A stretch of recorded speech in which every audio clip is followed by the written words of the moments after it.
wowmx.tv.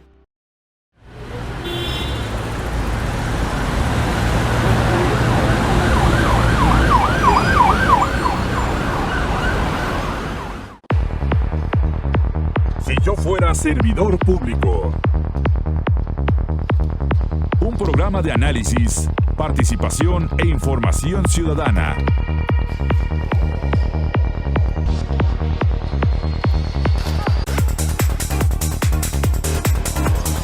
Si yo fuera servidor público.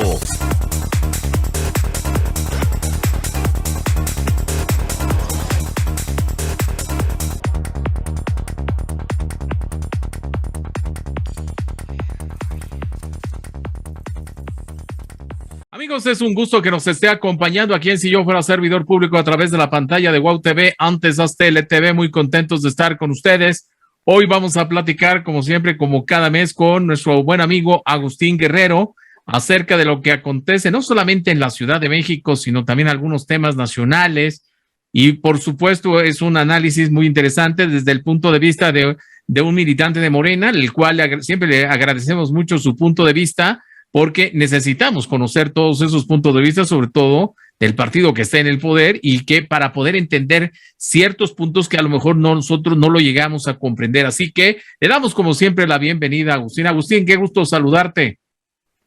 Muy buenas tardes, Miguel. Buenas tardes al auditorio. Pues aquí estamos, como cada mes, con el mejor ánimo para poder comentar la agenda política de la Ciudad de México, la agenda política nacional.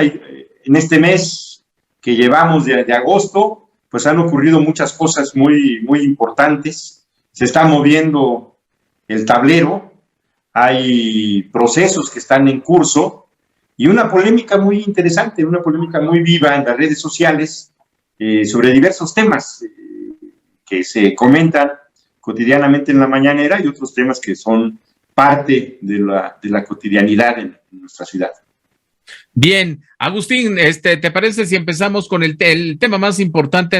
Yo creo que estarás de acuerdo conmigo, es el regreso a clases presenciales, que ha habido mucha polémica en el mismo, pero bueno, lo decíamos antes de entrar al aire, debería de ser un tema que no fuera polémico por lo partidista, sino por los cómo, o sea, cómo regresar presencialmente o cómo hacerlo de manera virtual, pero no clavarse en temas políticos, que la verdad es una perdedera de tiempo y más por lo que hemos dicho también. O sea, el repunte de contagios de COVID es en serio, está creciendo por esta variante Delta y creo que estamos perdiendo el tiempo en otras cosas que no deberíamos de hacerlo. Lo dices bien, yo creo que es un debate medio ocioso. En todo caso, ha sido un debate fuera de lugar, porque nadie discute si los niños y los adolescentes, los estudiantes, deben de regresar a las instalaciones, a las escuelas. El costo que se ha pagado por la pandemia, prácticamente un año académico, es el que se perdió a pesar de estas clases virtuales, pues no es lo mismo. El salón de clases no se compara, no solamente en la dinámica de aprendizaje, sino de socialización que tienen los menores, los pequeños. De tal manera que la discusión no es si regresan o no. Yo creo que todos coincidimos en que en la medida de lo posible debería de hacerse un esfuerzo social desde el gobierno, desde las instituciones de salud, desde la responsabilidad de los padres de familia, para generar las condiciones que le den tranquilidad a las familias en el regreso a clases. Yo creo que ese debería de haber sido el punto. Y entonces es hacer la relación, qué cosas son las que se tienen que garantizar para que un pequeño, un adolescente regrese a clases y que se tenga la tranquilidad de que no se va a contagiar, de que no va a un foco de infecciones, ¿no? Y entonces eso debería de haber sido el punto. A ver qué medidas se necesitan tomar, 1, 2, 3, 4, 5, hacer una relación, y si nos falta alguna, agregarla. Todo lo que ayude a dar garantías, certezas, adelante. Y luego, tomar una decisión. Si efectivamente hay las condiciones para garantizar un regreso seguro a las aulas, quien toma la decisión de si manda a su hijo o no a la escuela son los padres de familia, son los padres de ellos los que tendrían que decidir si con esas garantías que se informan, que se explican, yo tengo la seguridad y lo mando, es mi decisión, la decisión de la familia. Y si yo creo que a pesar de eso no, pues lo mantengo en las clases virtuales. Que te quería comentar que hace un mes esa discusión se superó en Puebla, cuando el gobernador de Puebla, Miguel Barbosa, comentó que el regreso a clases era un hecho. El 30 de agosto hay regreso a clases, pero bajo la modalidad de un modelo híbrido, sin mantener tanto las clases presenciales como las clases a través de Internet. Y que los padres de familia iban a decidir a cuál modelo mandar a sus hijos. Y eso terminó el debate. Así. En Puebla ese debate se acabó en ese momento, ¿no? Se ha mantenido un poco, pero por todo el contexto nacional, que efectivamente los contagios están incrementándose. Los datos del miércoles, pues sí, te ponen los pelos de punta, a 28,000 contagios y ya casi 1,000 muertos. Pues sí, estás en los niveles de más altos de la pandemia de enero-febrero, o sea, no son datos menores, ¿no? Y evidentemente influyen en el ánimo, en la disposición de los padres. Pero yo creo que esos son los únicos requisitos que tendrían que plantearse. Metió mucho ruido una carta responsiva, de corresponsabilidad, que no venía al caso, porque no es requisito. La educación al final del día es un derecho. La educación es un derecho que no puede ser limitado por nada ni por nada, ¿no? Y si un alumno, una persona tiene interés de recibir educación, va y ejerce su derecho, no lo puedes limitar por nada. Entonces esa carta pues estaba fuera de contexto, no podía ser una condicionante para entrar a tomar clases o para no entrar. Afortunadamente, bueno, ya recapacitaron en el gobierno, dijeron que es opcional si la firman bien, si no la firman, porque aquí lo que importa son cuáles son las medidas que nos garantizan que no te contagies. El gel, la sana distancia, el cubrebocas, en fin, la vacuna, eso es lo que te garantiza mejores condiciones. La carta, si no la llevas, no pasa nada, y si la llevas tampoco pasa nada. O sea, exacto. Es un papel que no tiene mayor importancia. Entonces, pues yo espero que este anuncio que se ha hecho, que el 30 de agosto, el año lectivo, el año de regreso a clases, pues sean los mejores términos, en las mejores condiciones, que el gobierno, que las autoridades garanticen que tanto los profesores como los niños estarán en condiciones que garantice el regreso con seguridad, y que cualquier reporte se atienda inmediatamente. Cualquier reporte de algún contagio, inmediatamente se atienda, lo cual no implica, Miguel, que se cierre la escuela o que se cierre el grupo. Ojo, ese tema, por ejemplo, no está planteado en los 10 puntos para el regreso a clases. ¿Y qué pasa si en un salón de clases en la primera semana aparecen 2 o 3 contagios? ¿Qué se hace? ¿Qué pasa? Que ya sabemos que al alumno se le aísla, a su familia, en fin. ¿Qué pasa con el salón de clases? ¿Se paran y se va todo el mundo a su casa, o las clases continúan y redoblamos el esfuerzo de control? Yo creo que eso es lo que debería de ser. Pero al final de todo este proceso, el hecho de que el gobierno, de que el presidente de la República manifieste que es opcional, que los padres de familia son los que decidirán si van a clase presencial o a clase virtual, pues resuelve el debate. Yo creo que ya no hay polémica, ¿no? Tú decidirás a dónde mandas a tus hijos, cómo los mandas, sin que tengas que firmar ninguna carta de corresponsabilidad. Exacto. Oye, y sumado a lo que estamos platicando y de los cuidados que debemos de tener todos, por supuesto, y que hay una corresponsabilidad entre gobierno federal, gobiernos estatales, municipales, también está la corresponsabilidad ciudadana. Y lo digo nada más para poner un ejemplo, Agustín, lo decíamos también antes de entrar al aire, el asunto que ocurrió en el Zócalo de la Ciudad de México, una concentración de gente en un fin de semana impresionante, Zócalo lleno, tú lo decías muy bien en tus publicaciones de Facebook.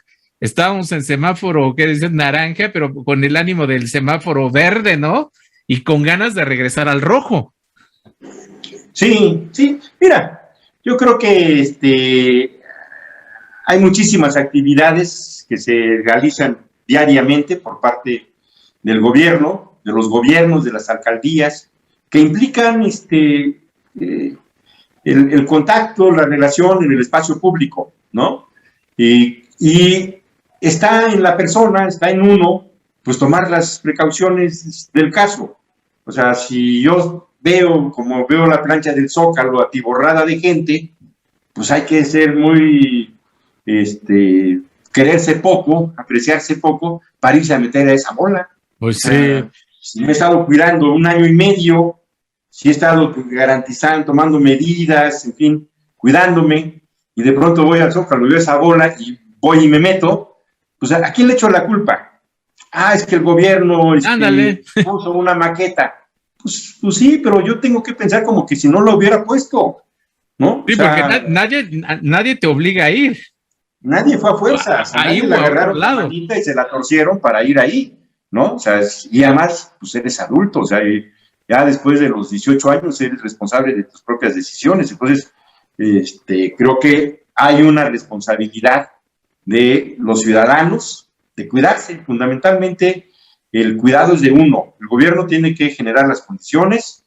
Si viéramos, por ejemplo, que no hubiera vacunas, pues ahí tienes a un tema después de 5 millones, 10 millones de vacunas, pero no, ya estamos prácticamente en 100 millones de vacunas en el país. Ya están vacunadas prácticamente todas las poblaciones, desde los mayores de 60 años, ahora mismo están las vacunas en casi todos los estados de la República, de los mayores de 18 años, o sea, todo lo que se autoriza para vacunar, toda la población que está autorizada para vacunarse, ya está en proceso de vacuna. Entonces, no tendrías nada que reclamar en esa parte de la atención del gobierno. Ya vimos la situación crítica, sobre todo en la segunda ola, de la saturación de hospitales y de la saturación de las camas estas con respiración artificial, y ya vimos el sufrimiento de cientos de familias en una situación como esa. Y no se nos colapsó, o sea, con todo y que se saturó, la verdad es que no tuvimos un colapso como lo estamos viendo ahora en Texas. Mira, lo de Texas es dramático. En Texas, que también tiene que ver con otra política de salud totalmente ideologizada. Ahí sí, ni siquiera vacuna, nada de cubrebocas, nada, o sea, no creen en la enfermedad. Desde el gobierno no creen en la enfermedad. Y entonces es a la viva México, pero en Texas. Y el día de ayer y el día de hoy, el gobernador de Texas le está pidiendo al gobierno de Estados Unidos que le envíe camiones con refrigeración porque ya no caben los cadáveres. O sea, de ese tamaño es el problema ahí. O sea, no caben ya los cadáveres en los hospitales y hay que sacarlos, y no tampoco los puedes enterrar ni nada. Entonces, está pidiendo cuando ese tema pues lo pudieron haber evitado, como se evitó en muchos lugares del mundo, ¿no? Entonces, yo creo que en esa parte, con todas las críticas que se puedan hacer al gobierno mexicano, a los gobiernos en los estados, creo que en general ha habido una buena atención por parte de los gobiernos al tema de la pandemia. Y ahora, bueno, estamos en una decisión importante, que es regreso a clases, ¿no? También hay mucha gente que yo he escuchado que dice, bueno, a ver, hay padres que se ponen muy roñosos de que como mi hijo a la escuela, pero ese mismo padre se lleva al niño a la playa, al centro comercial, a la playa, ya lo llevó al cine, o sea, ya a todo lo demás sí, menos a la escuela. Entonces, pues en realidad pareciera que el lugar donde tú tienes más seguridad de que la cosa está bien, pues es en la escuela, ¿no? Entonces, ahí había un sinsentido de decir, acá no, pero en todo lo demás sí, ¿no? Y al mismo tiempo, ligando el tema, hay también una decisión del gobierno de la ciudad, pues de hacer de la reactivación de la economía de la ciudad un tema prioritario. Exacto. La pérdida de empleos, la pérdida de ingresos, las condiciones de vida que se erosionaron en todo este año y medio de la pandemia, pues también ha llevado al gobierno que cabeza la doctora Claudia Sheinbaum algunas decisiones que tienen como punto de preocupación y de reflexión, pues que urge poner en pie la economía de la ciudad, porque no hay el marco institucional suficiente para brindar más apoyos económicos por parte del gobierno, de la administración, y se requiere que la misma economía de la ciudad pues genere mejores condiciones, ¿no? Que se recupere el empleo, que se recuperen los ingresos. Muy bien, vamos a la siguiente pausa y a la primera pausa, perdón, y vamos con ese tema. Regreso aquí en Si Yo Fuera Servidor Público.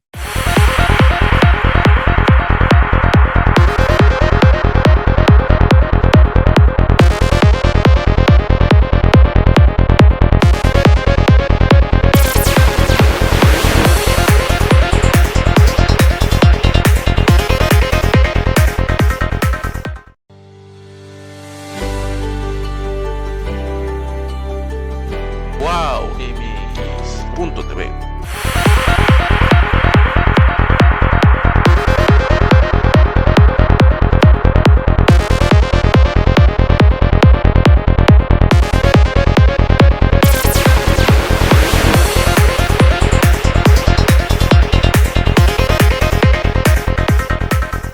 Estamos de regreso aquí en Si Yo Fuera Servidor Público a través de la pantalla de WOW TV, antes Aztel TV, platicando con Agustín Guerrero. Y en este bloque vamos a platicar acerca de la reactivación económica de la Ciudad de México, los puntos que ha propuesto la doctora Claudia Sheinbaum y también así, algunos puntos que han sucedido en la capital y a ver si los podemos tocar de rebote. A ver, ahorita el primero que estaba pensando, que no debería tener importancia, pero bueno, lo voy a comentar, el cambio de los colores de institucionales del gobierno capitalino, 1, 2, la explosión que hubo de gas natural en un edificio allá en la colonia Acacias, y otros temas derivados, la llegada de Martí Batres como secretario de gobierno de la capital mexicana. No es cualquier político, es un político de peso, obviamente, de carrera, de una trayectoria importante, que también quería ser jefe de gobierno capitalino, compitió con Claudia Sheinbaum también, con Ricardo Monreal, y bueno, ya sabemos cómo terminó la historia. Hay muchas versiones en ese sentido, así que hay muchos temas de qué platicar en este bloque. Agustín. Sí, como bien comentas, Miguel, el tema de los colores, mira, yo creo que nos ahorraríamos estos temas si pudiéramos legislar tanto desde la Cámara de Diputados, desde el Congreso Federal, una ley de imagen pública, porque tanto para el gobierno federal como para los gobiernos en los estados, en los municipios, en las alcaldías, donde pudiéramos tener una disposición que le dé una homogeneidad en la imagen de los gobiernos, ¿no? Y evitarnos estos gastos, porque cuando llega un gobierno de un signo distinto al que estuvo, te cambian todo, la papelería, claro, los colores, el mobiliario, todo, ¿no? La nueva imagen. Y si nada más dura 3 años y luego llega otro partido, con permiso, y lo mismo, ¿no? Y son gastos superfluos. La verdad es que la ciudadanía no gana nada con que sea de un color o de otro la imagen pública. Yo creo que actuando con mucha responsabilidad y de común acuerdo, se puede emitir un ordenamiento, una ley de imagen pública, para que sea homogéneo, independientemente del color del partido que gobierne un territorio, que toda la imagen sea homogénea, la misma papelería, en fin, pues ya nada más van cambiando los nombres, ¿no? Claro. Pero ya la imagen es la misma, ¿no? Y de tal manera que si llega otro gobierno, pues va a cambiar nada más el nombre de quien esté al frente, pero todo lo demás se mantiene. Y te ahorras, porque ya cuando le echas pluma, parece menor, pero pues es pintar las patrullas, es pintar los postes, es cambiar toda la papelería. Sí, que no es menor, o sea, son gastos no, es importantes. gigantesco, ¿no? todo. Entonces, ¿y qué ganamos de por qué los 3 primeros años de verde y ahora de color guinda? No hay ninguna razón. La verdad es que no hay ningún argumento razonable más que el gusto. Es un asunto de gusto, ¿no? A mí me gusta más o se asemeja más a lo que yo quiero. Pero si vas a hacer esto, lo haces el primer día. Aquí en esta administración vamos a tener dos imágenes, 2 cromáticas en 6 años, ¿no? O sea, no solamente pasa lo que te decía de que ganó otro partido, sino que el mismo partido te pone 2 cromáticas a la mitad del sexenio, entonces, superfluo, no pasa nada, y hay muchas otras cosas. El país tiene muchas necesidades, hay muchos requerimientos. Ahora, si no se puede hacer una ley federal, que yo creo que hay esas condiciones, se pueden hacer leyes locales, una ley local en el Congreso de la Ciudad, en lugar de andar discutiendo muchas iniciativas fuera de lugar, pues se puede aprovechar con alguna iniciativa que la gente te lo va a agradecer, porque si tú dices, a ver, si le cambiamos de color, ¿cuánto nos va a costar eso? ¿10, 15, 20 millones de pesos? O sea, la decisión de cambiar la cromática del gobierno, ¿qué costo va a tener? Te lo tienen que informar, decir, a ver, el cambio de color le va a costar a la ciudad 30 millones de pesos. Y entonces tú dices, bueno, con 30 millones de pesos muy bien puedo equipar un hospital, con 30 millones de pesos bien puedo equipar una clínica, con 30 millones de pesos bien puedo hacer una remodelación de instalaciones deportivas, ¿sí? Muchas cosas que pueden tener un beneficio más directo con la gente. Entonces yo creo que ahí me parece que hay un exceso y se tendría que legislar una ley de imagen pública, ¿no? Lo de Martí, pues sí, me parece que es resultado del proceso electoral de junio. Hay un corte de caja, yo te decía y lo sostengo siempre, los resultados acomodan la realidad, Pues las encuestas decían que Morena iba a arrasar, y viene la realidad del 6 de junio, es un resultado que no se corresponde con las encuestas que se conocieron previamente, ¿no? Y te obliga a tomar decisiones porque el contexto ya pasó. Ahora vas a tener más de la mitad o la mitad de los alcaldes y del Congreso de la ciudad con la oposición, ¿no? Con la oposición. Y entonces pues, requieres un cuadro político que te permita generar la gobernabilidad con esa oposición. Y el compañero José Alfonso, pues estaba muy bien para el otro contexto. Pero para este nuevo escenario, pues me parece que es una decisión que corresponde a esa nueva urgencia de que hay una representación muy importante de la oposición, prácticamente la mitad, y que requiere extender puentes permanentes de gobernabilidad. Y digo, yo estimo muy bien a José Alfonso, es una persona que siempre le estaría agradecida por un detalle que tuvo conmigo hace algunos años, lo aprecio mucho, pero creo que para esta responsabilidad, en esta etapa, el oficio político de Martí Batres puede ayudar muchísimo al gobierno de la ciudad. Entonces, vamos a ver cómo viene la relación. Creo que hay cosas que Martí ha empezado a generar acercamientos con los alcaldes de la oposición, ya lleva varias reuniones procurando construir una agenda. La misma oposición pues no la tiene tan sencilla, porque mira, las alcaldías son, en el mejor de los casos, son como una jefatura de departamento del gobierno central. Exacto, es muy administrativo el asunto también. Es muy administrativo, sus facultades ejecutivas son muy acotadas, no tienen personalidad jurídica propia, no tienen patrimonio propio, no tienen ingresos propios, ¿no? Entonces, una autoridad que no tiene patrimonio propio, que no tiene representación jurídica propia, que no tiene trabajadores propios, porque todos los trabajadores se contratan a nivel central, y que no tiene ingresos propios, pues como que autoridad, pues es de nombre, ¿no? Entonces, yo he escuchado algunas declaraciones de algunos de los jefes de delegaciones, de los alcaldes electos ahora, diciendo muchas cosas que van a hacer que no están en su ámbito de competencias, y que en lo que aprenden, en lo que leen la Constitución de la Ciudad de México, que es ahí donde están las atribuciones, y en la ley de alcaldías, las atribuciones de los alcaldes, pues, tienen tiempo de aquí al 1 de octubre, ¿no? Entonces, creo que es una decisión acertada la de que esté Martí al frente ahora de la Secretaría de Gobierno. Esperamos que tenga un buen desempeño. Oye, y sobre la estrategia de la doctora Claudia Sheinbaum en materia económica, obviamente para la reactivación de aquí de la capital, ¿cómo la ves? Pues mira, ella reconoce que el daño que ha causado la pandemia ha sido enorme. Si en algún lugar del país el desempleo creció, se perdieron empleos, fue en la Ciudad de México, un número muy significativo de empleos. Ella misma el año pasado anunció un programa de recuperación, igual con un programa de construcción inmobiliaria que se anunció algo así como 75 mil millones de pesos. Aquí tengo la cifra.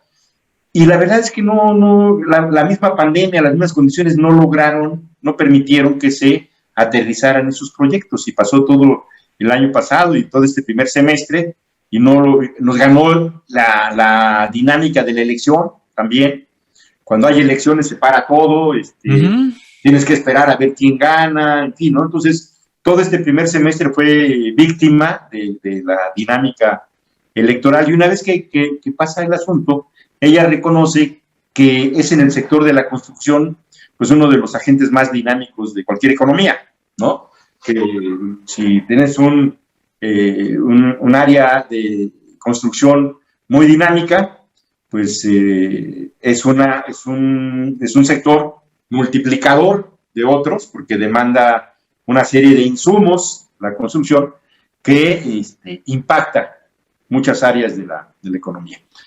Y para eso pues hay que construir, y las construcciones estaban paradas. Entonces, entre otras cosas, porque en el gobierno anterior de Miguel Ángel Mancera hubo un abuso por parte de las inmobiliarias, el pulpo inmobiliario, la ciudad se puso a remate, ¿no? Prácticamente hubo cambios de suelo. El cártel inmobiliario, ¿no? El cártel inmobiliario, donde personajes como Leonel Luna, como Jorge Romero, como el mismo Mauricio Toledo, pues había que ir a esa ventanilla para comprar los cambios de uso de suelo y pasar usos habitacionales a usos comerciales, por ejemplo, sin que se tuviera que aprobar en la asamblea o sin que alguna autoridad, simplemente pagabas la cuota con ellos y vámonos, ¿no?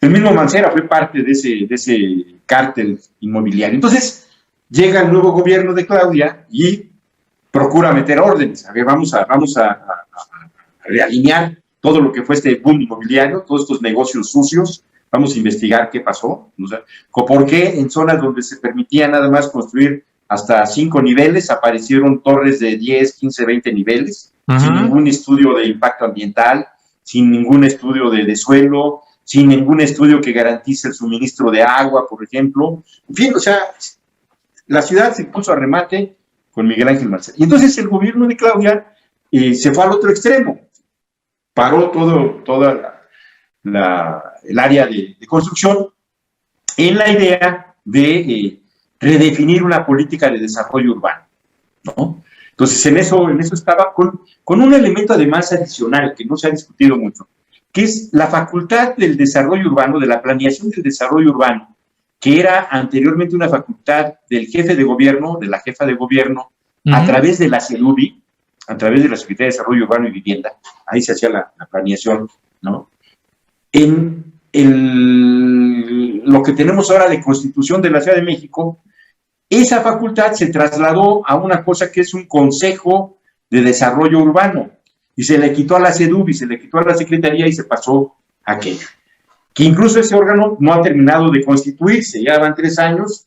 Ahí yo creo que lo mejor es desaparecerlo y regresar esa atribución, que es una atribución fundamental, al jefe de gobierno. O sea, el más preocupado, el más interesado en darle un rumbo, una directriz al desarrollo urbano del territorio que gobierna, pues es al propio gobernante, no a un consejo es un consejo de intereses, ¿no? De representantes de inmobiliarios, que eso fue lo que dejó la Constitución. Bueno, estábamos en eso, viene la pandemia y bueno, se paraliza todo. Entonces ahora se ha tomado la decisión de que hay que alentar las construcciones en la Ciudad de México. Se ha establecido un acercamiento con los grupos constructores de la ciudad, en el ánimo de poder desatar una inversión muy fuerte en este segundo semestre del año y el primer semestre del próximo año, que pueda tener un impacto en el empleo, en el ingreso de la ciudad.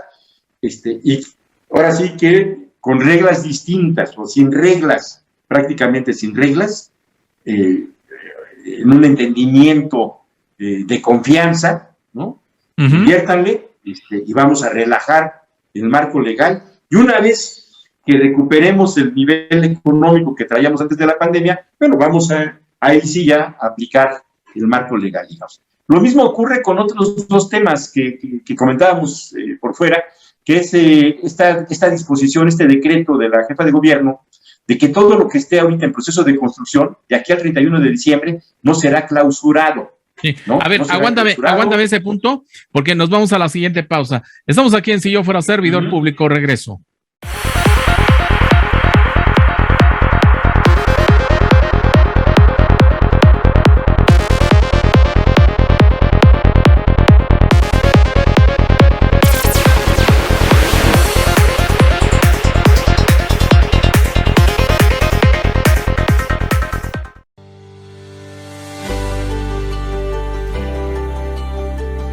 wowmx.tv.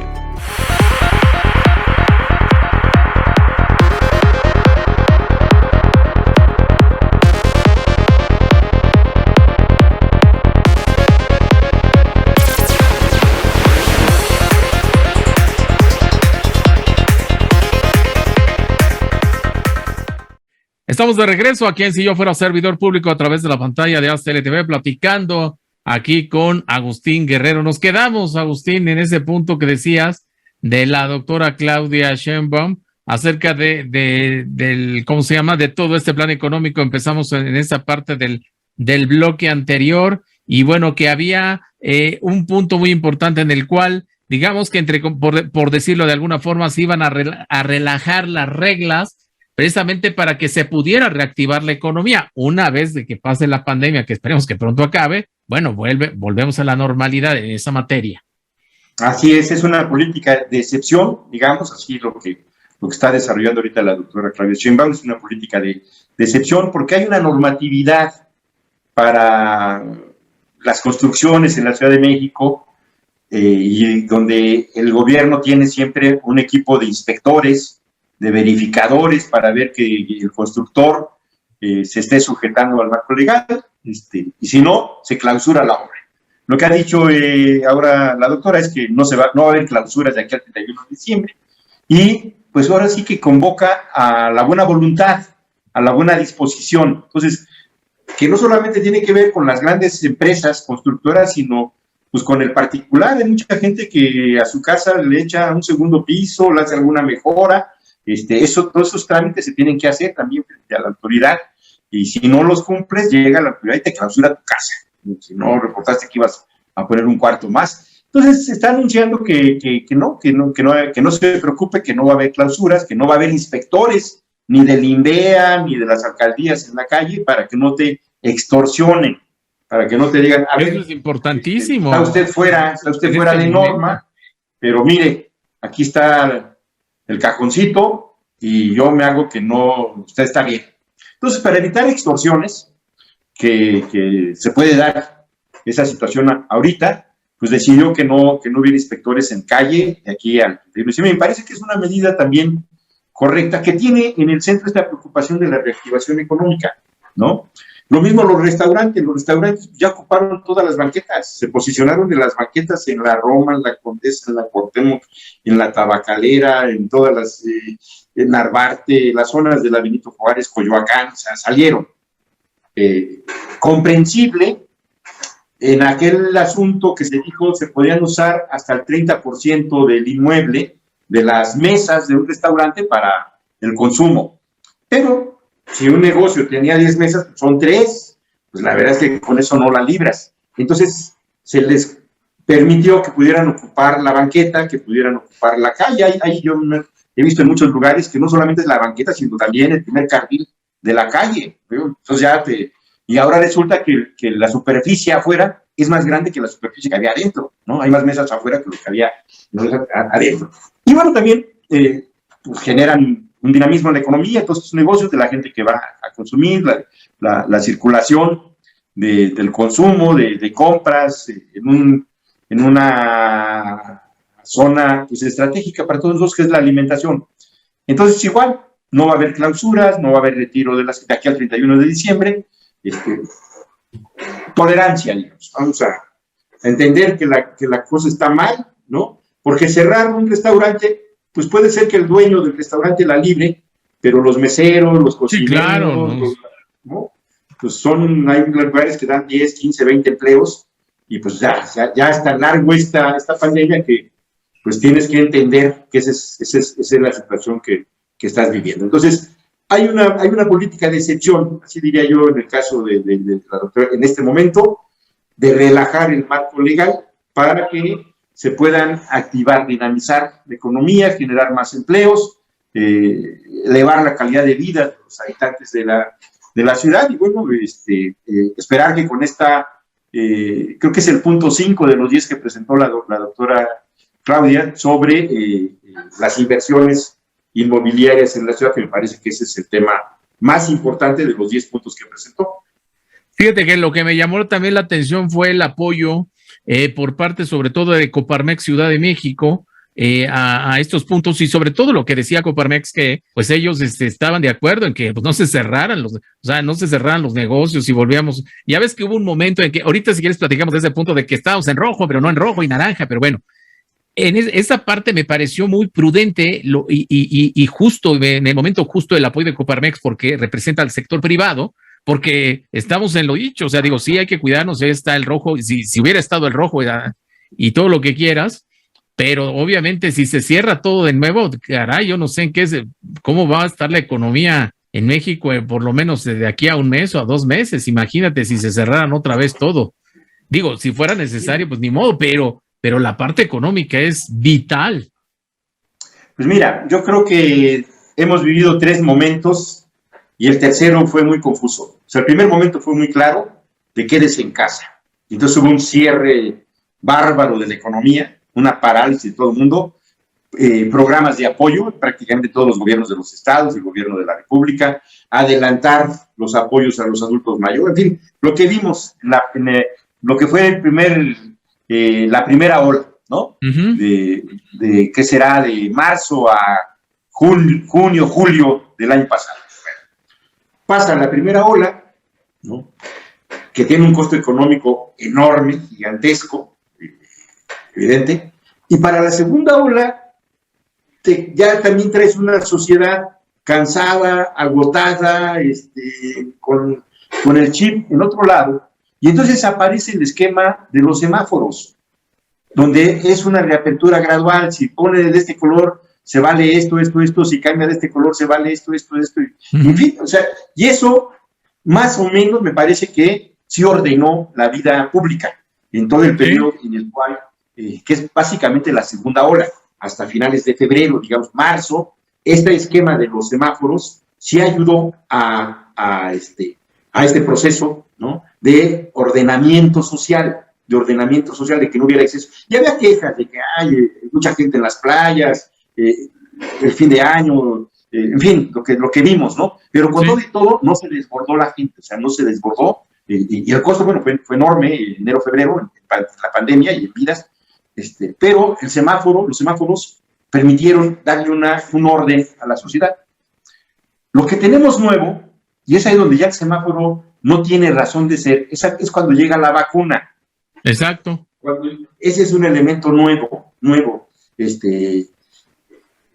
que te cambia el estado de ánimo, o sea, es otra cosa. Entonces yo creo que a partir de la vacuna deberían de haber desaparecido los semáforos. No tenía sentido, nos empezamos a pelear ahí, que si el semáforo es naranja intenso, naranja subido, naranja melocotón, ¿no? Cuando la gente estaba en verde.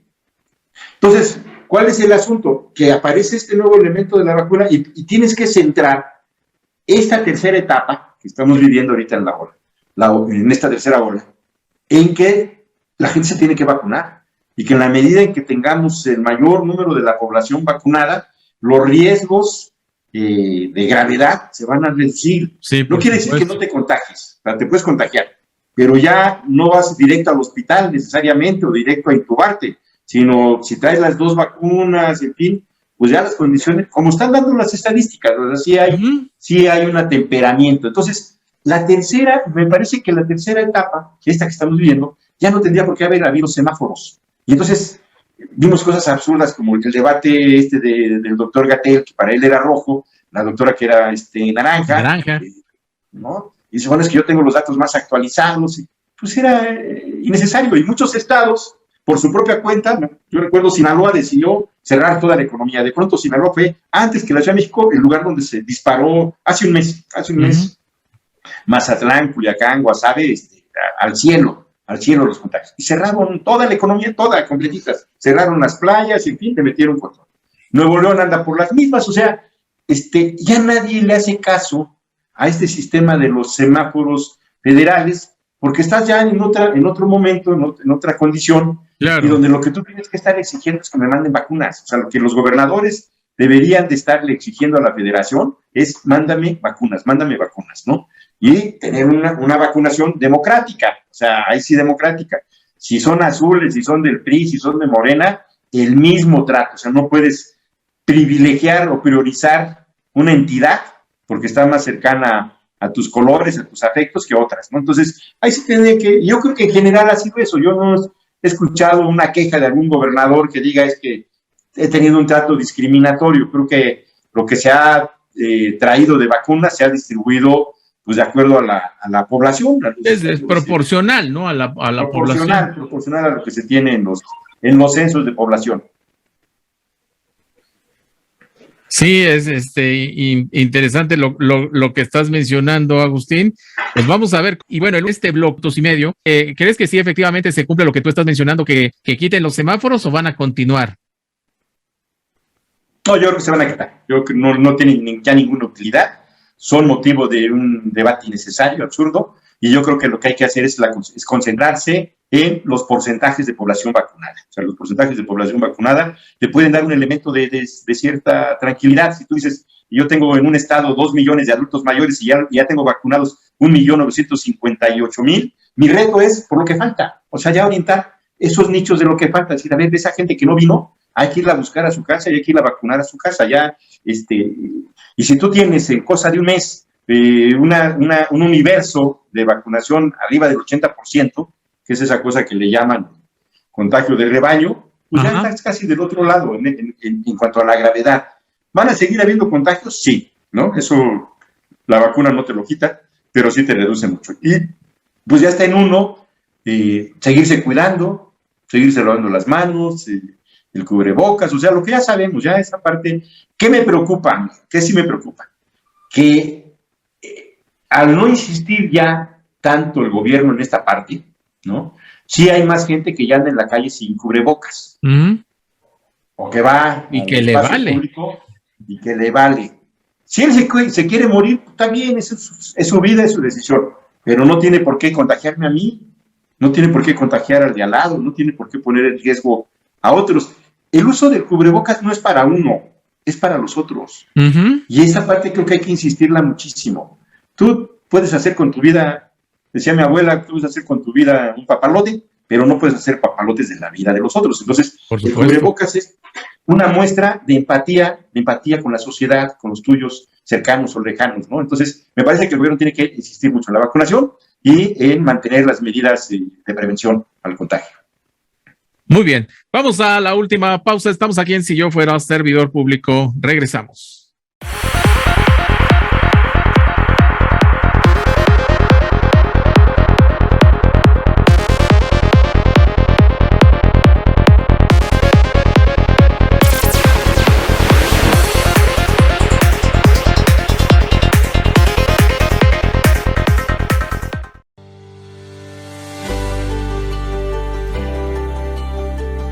Wow, MX.tv.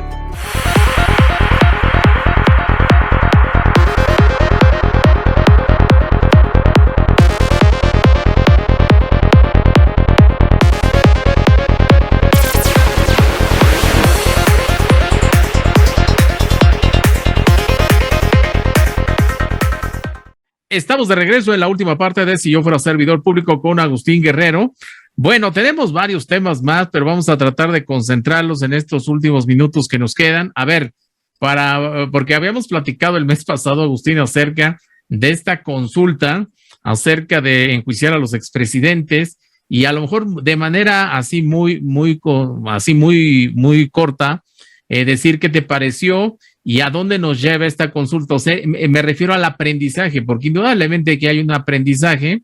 No me quiero meter a la parte de la grilla, porque pues, de la grilla es indudable lo que opinó la oposición, y creo que eso no nos va a abonar nada, más bien hacia dónde van las consultas, que eso sí creo que sería importante para el país.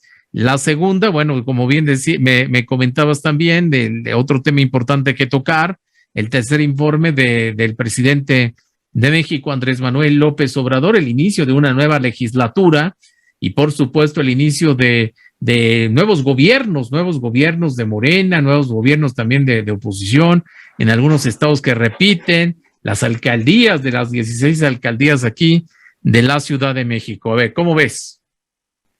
Mira, yo creo que la experiencia de la consulta nos deja ver cuestiones que se tienen que corregir. Yo creo que el asunto de que sea un instrumento para que los ciudadanos puedan opinar sobre temas fundamentales de la vida pública me parece que es correcto, pero estas condiciones que se pusieron de hacerlo en una fecha distinta a las elecciones, de poner un piso para que sean vinculatorias las mismas, me parece que estás engañando entonces a los ciudadanos, porque la gente tendría, el día de las elecciones generales, pues va y vota y elige a sus representantes, a quienes quieren que lo gobierne y quienes sean sus diputados, sus representantes legislativos, y ese mismo día también tienes que darles un mandato, no está de más. O sea, bueno, queremos este mandato a nivel estatal, a nivel municipal o a nivel federal.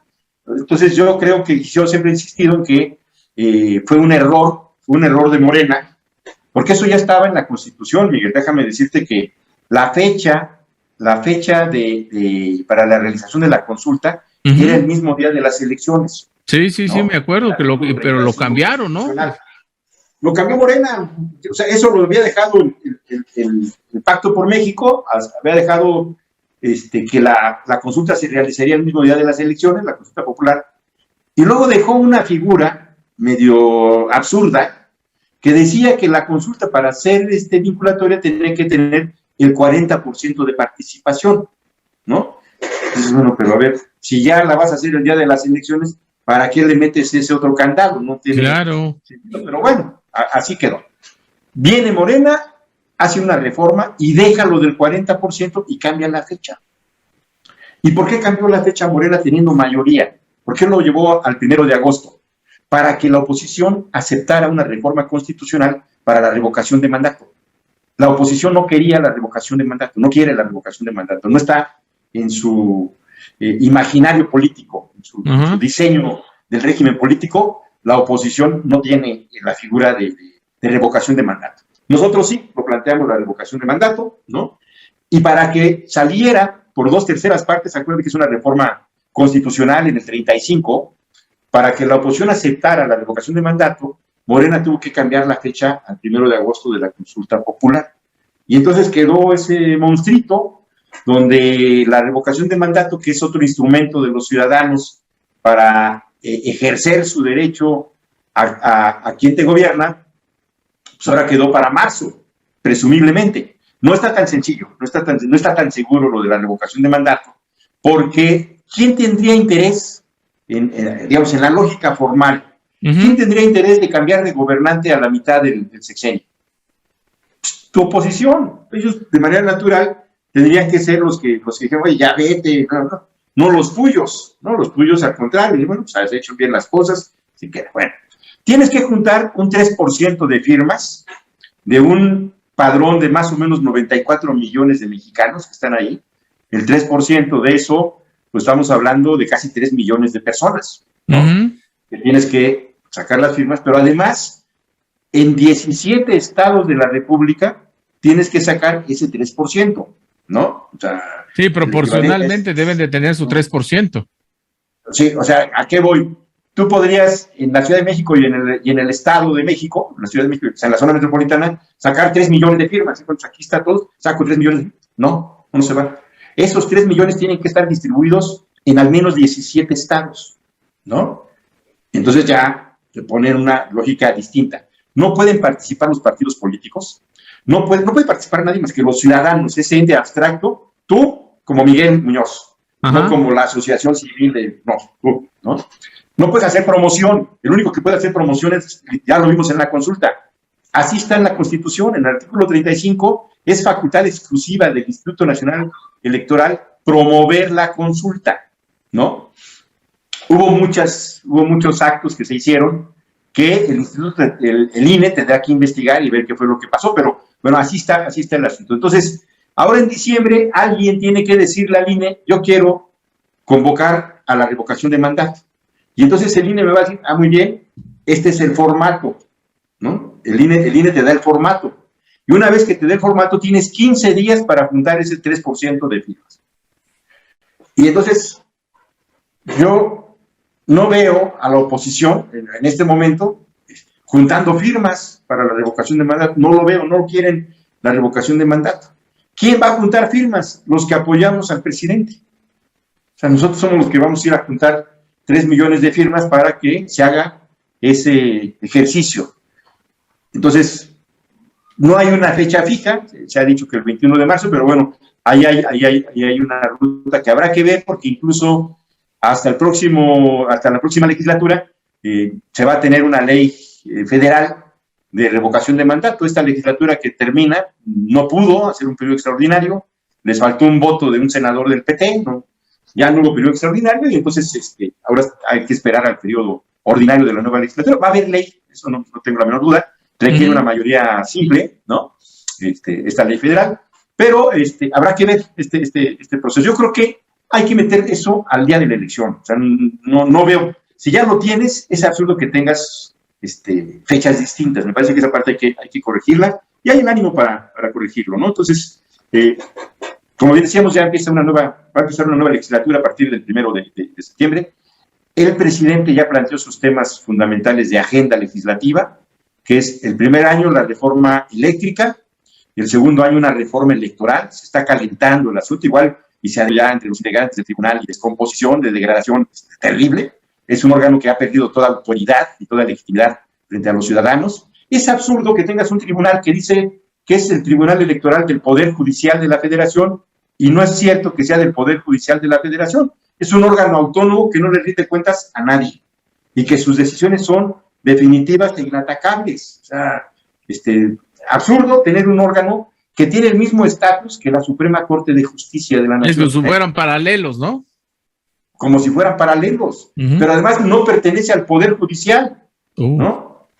En el esquema clásico de la integración y de la distribución del poder, tú tienes el Poder Ejecutivo, el Poder Legislativo y el Poder Judicial, y todas las instituciones de ese régimen político le corresponden a algún poder, se reportan con algún poder, dependen de alguno de esos 3 poderes. Pero tú tienes un tribunal electoral que no le rinde cuentas a nadie, y que lo que resuelve es definitivo e inatacable. Eso es un absurdo. A ver, es un absurdo legal. Hay que modificarlo. El presidente ha planteado una reforma electoral que se va a poner interesante. Y finalmente, otro tema que va a ser polémico es que la Guardia Nacional sea parte de la Secretaría de la Defensa Nacional. Es otra reforma constitucional que no es menor, porque darle un estatus militar a la Guardia Nacional, a un cuerpo que se entiende que es de seguridad civil, es un debate que hay que darlo, hay que escuchar los argumentos, las razones en su momento, pero esos son los 3 temas de la agenda que ha planteado el presidente. A ver, rápidamente, nada más de este tema, Agustín, ¿nos estamos militarizando? No, yo creo que no, pero si no se hacen bien las cosas, ese riesgo existe. O sea, yo creo que no podemos cerrar los ojos a que el sector militar ha tenido una función y una presencia como no la había tenido hace muchos sexenios. Yo creo que desde la época del general Cárdenas, que es el que hace incluso la reforma del PRI, del Partido Nacional Revolucionario, cuando nace el partido, Nacional Revolucionario, no, el Partido de la Revolución Mexicana, que es el origen del PRI, Sí. tenía 4 sectores, ¿no? Los obreros, los campesinos, los profesionistas y los militares. Y luego con el general Cárdenas se hace una reforma de ese partido, el sector militar se saca como sector de toma de decisiones dentro del PRI, y luego se le permite a un partido de exmilitares, el PAR, el Partido Auténtico de la Revolución Mexicana, jugar ese rol de aglutinación de los exmilitares que se retiran a la vida civil, bla, bla, bla, mantenerse como una fuerza política, el PAN, ¿no?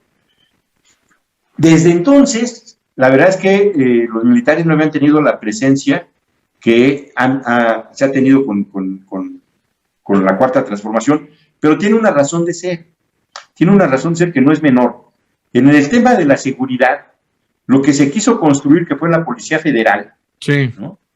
Durante 2 sexenios de Calderón y de Peña Nieto, con este hombre que está detenido en Estados Unidos. Sí, con Genaro García Luna. Pues Genaro García Luna, pues, lo que construyó fue un brazo que dirigía el crimen organizado, un brazo armado que dirigía el crimen organizado. Entonces no había ninguna... ¿Cómo vas a mandar a enfrentar a la delincuencia con una fuerza que pues, la mandaban ellos, ¿no? Se rompió toda confianza. Entonces, ¿en quién puedes confiar? ¿En quién puedes confiar para desarrollar esa tarea? Pues en la única institución que, en teoría, pues se mantenía al margen de una contaminación, que también tienen sus contactos. Estaba bien cuidada, bien salvaguardada. Entonces, me parece que con ese elemento se empieza a dar una presencia muy grande a los militares en la vida civil. Y tiene que ver también con otro elemento, porque los grandes proyectos de inversión de la Cuarta Transformación, estas obras del aeropuerto, del Tren Maya, van contrarreloj. O sea, se trata de obras de un tamaño, de un volumen gigantesco, terminarlas antes del sexenio, antes de que... Sí, porque ya hay hasta fechas, ¿no? Sí. A ver, vámonos tendidos. Si tú te vas en la lógica de otorgar concesiones, de licitar, de contrato, ¿verdad? Te pasa lo del tren de Toluca, de las obras que nunca se terminan. O sea, nosotros tenemos una experiencia. Acuérdate, por ejemplo, que la estela de luz, la estafa de luz de Calderón, se anunció que iba a ser para el Bicentenario. La suavicrema, ¿no? La suavicrema, para el Bicentenario. O sea, Uh-huh. se entregó un año después. O sea, ya fuera de festividad. Fuera de programa, ¿ya para qué, no? El suburbano, ¿no? Ya se fue Peña Nieto hace 3 años y todavía no se termina. En la Ciudad de México hay una obra que viene desde el 2009, que está por abajo de la superficie, que no se ha terminado, que es el túnel emisor Oriente. El túnel emisor Oriente es un brazo al Gran Canal de desagüe de la Ciudad de México, que es una zona de alto riesgo de inundación en la temporada de lluvias, y ese túnel emisor Oriente se empezó a construir en 2009, se iba a terminar en 2012, estamos en 2021 y el nivel de avance es del 90%, o sea, se va a acabar este sexenio y una obra que se iba a construir en 3 años, una obra civil, pues se va a llevar 2 sexenios o más. Entonces, ¿qué es lo que hizo Andrés Manuel? Pues muy sencillo, agarró y dijo, a ver, aquí, ¿quién me puede garantizar los plazos para construir todo esto? Pues los ingenieros militares, que además tienen disciplina, experiencia, bla, bla, bla. Y bueno, así como son los militares, al frente de todas esas obras que son la parte fundamental, esencial de la imagen de la Cuarta Transformación en materia de obras construidas, ¿no? Entonces, exacto, no lo veo que se haya militarizado, pero sí están más los militares en la calle, indudablemente. Muy bien, Agustín, estamos ya en los últimos minutos del programa y quisiera cerrar nada más con este tema de unos cuantos minutitos. ¿Tú cómo consideras que llega a este tercer informe de gobierno del presidente de México, Andrés Manuel López Obrador? Lo pregunto pues obviamente por esta situación de pandemia, lo pregunto por indudablemente el asunto de polarización, lo pregunto por los comentarios que ha hecho el presidente hacia la clase media. Hace días volvió a arremeter contra la clase media durísimo, y otros temas que se han venido dando y obviamente pues son como que, yo lo veo así, no sé tú cómo lo ves, son como que han sido como piedritas en el camino y bueno, finalmente llegas a su tercer año, es decir, a la mitad de este sexenio. Mira, yo te diría que en lo cuantitativo va a llegar muy bien. Porque él hace 3 años, en el Zócalo, anunció 100 puntos. ¿Sí? Vamos a hacer estas 100 cosas. Y va a llegar a la mitad del sexenio y prácticamente 95, 96, 97 de esos 100 puntos ya están ahí, ¿no? Ya son realidad. De los que te quedan importante, que no es menor, o sea, es muy importante, es la descentralización administrativa, que dijo, bueno, se van a ir las secretarías a su lugar natural, digamos, turismo a las costas, cultura se va a ir a Tlaxcala, educación se va a ir a Puebla, en fin, ¿no? Una descentralización. Y se ha avanzado mínimo. O sea, podrá haber las razones que te quieran decir los secretarios, pero el hecho es que ahí no hay avance. Pero son mínimos, o sea, cuantitativamente, dice, bueno, yo prometí 100 cosas y ya tengo cumplidas 98, pues palomita, ¿no? Bueno, cualitativamente, que ese es el otro, que es realmente lo de veras, yo veo que el presidente llega con fuerza, con presencia, con liderazgo. Efectivamente ha sido un régimen que tiene un sello y que lo ha impuesto él, o sea, el sello difícilmente en todos estos 3 años ha perdido la agenda, o sea, sí, la agenda la marca el presidente en la mañanera, eso es un hecho, ¿no? Él impone la agenda, en general la ha mantenido, cuando hay que cambiar de temas, los cambia.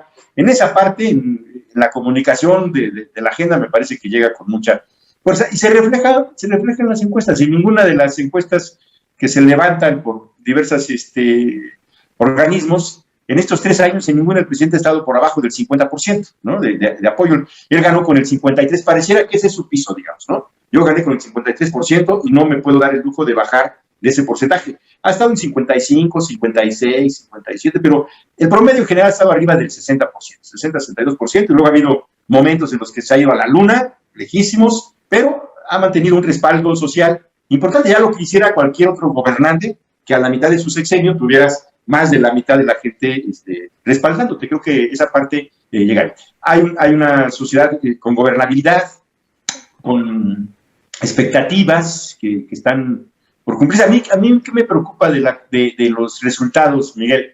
Y lo he dicho, lo más importante de la Cuarta Transformación es poder generar las condiciones estructurales, económicas, para que la gente viva mejor, para que la gente supere su nivel de ingreso.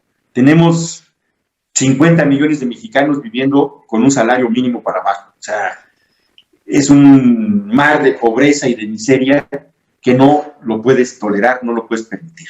Y menos un gobierno de izquierda, menos un gobierno que planteó la transformación. Entonces, sí es el combate a la corrupción, sí es el combate a la impunidad, temas importantes, ¿no? Pero si después de 6 años la gente sigue viviendo igual, la gente sigue teniendo el mismo nivel de vida, de ingresos, de satisfactores, algo no está caminando bien, ¿no? Exacto. Y bueno, ahorita tenemos el asunto de la pandemia, que efectivamente fue un parón en seco, pero creo que en ese tema habrá que poner más énfasis estos 3 años que vienen, o sea, cómo se generan condiciones de elevación en la calidad de vida de la gente. Y eso pasa por una cosa muy simple, la distribución de la riqueza, la redistribución de la riqueza, ¿no? Entonces, nosotros tenemos una realidad donde, te decía, 50 millones de mexicanos abajo, sumidos en la pobreza, en la miseria, y luego tienes una natita arriba, ¿sí? Muy delgadita, de multimillonarios, ¿no? Que se han beneficiado de todas las políticas económicas que el presidente ha insistido, las ha exhibido, y que se requiere una reforma fiscal. Yo sí creo que se requiere una reforma fiscal. El presidente ha dicho que no, porque ¿cómo redistribuyes la riqueza? ¿Cómo la redistribuyes? Además de los programas sociales, que es lo que ha hecho el presidente, dedicarle más recursos a los programas sociales. Eso tiene un límite, Ya llegamos a ese límite. Se requiere una reforma fiscal para gravar las grandes fortunas y poder tener recursos del Estado para modificar el esquema de distribución y de desarrollo social. Entonces, Creo que ese tema tenemos un pendiente. Al presidente no le gustaron las cifras del Coneval, ¿no? No le gustaron el Coneval, porque el Coneval me parece también que hay una carga política, porque cualquier estadística, cualquier tabla en este momento, tienes que poner por delante los efectos de la pandemia. O sea, si no dices, a ver, llevamos una parálisis económica de antes no se ha muerto de hambre, con la crisis que tuvimos. O sea, tienes casi 2 millones de personas que perdieron el empleo en este año. 2 millones de personas, ¿no? Dices, bueno, pues, obviamente no come igual, no tiene dinero para comprar ropa, no tiene dinero, ¿no? Entonces, cuando viene la estadística de Coneval, te dice, aumentó la pobreza. Sí, pero tú tienes que decir primero el contexto, y el contexto es una pandemia brutal. Todos los países tuvieron decrecimiento económico, todos. No hay un solo país, ni China, que en el momento más alto de la pandemia haya tenido un crecimiento económico, no hay ni uno. Entonces, tienes que dar ese dato, ¿no? Para darle contexto y decir, bueno, así está, pero se debió a eso. Ahora, ¿qué va a pasar en este país una vez que termine la pandemia, se recupere la dinámica económica? Bla, bla, bla? Ese es otro momento. Yo creo que en ese segundo momento debe ser una prioridad del gobierno de la Cuarta Transformación, del presidente López Obrador, poner énfasis en generar las condiciones de un mejor desarrollo económico para todos los mexicanos. Pues muy bien, pues muy interesante como siempre, Agustín, y pues el tiempo lo tenemos encima. Te agradecemos mucho tu participación como siempre, y dentro de un mes, si nos lo permites, vamos a seguir platicando porque seguramente habrá muchos temas más. Ahí ya vamos a estar hablando de cuáles fueron los temas que tocó en su tercer informe el presidente López Obrador, el inicio de la legislatura, las alcaldías y todo lo que se vaya sumando a esta pandemia que sigue dando mucho de qué hablar. Agustín, como siempre, muchas gracias. Gracias, Miguel. Hay que seguirnos cuidando, usar el cubrebocas, la sana distancia, y el que no se ha vacunado, que se vacune, o sea, que no juegue con la vida, que no tiente la suerte, que sea responsable por ellos y por todos los demás. Efectivamente. Te mando un abrazo. Gracias, Agustín, igualmente, y gracias a todo este gran auditorio que nos acompañó en Si Yo Fuera Servidor Público. Quédese en la programación de la televisora. Nos vemos. Wow MX.tv.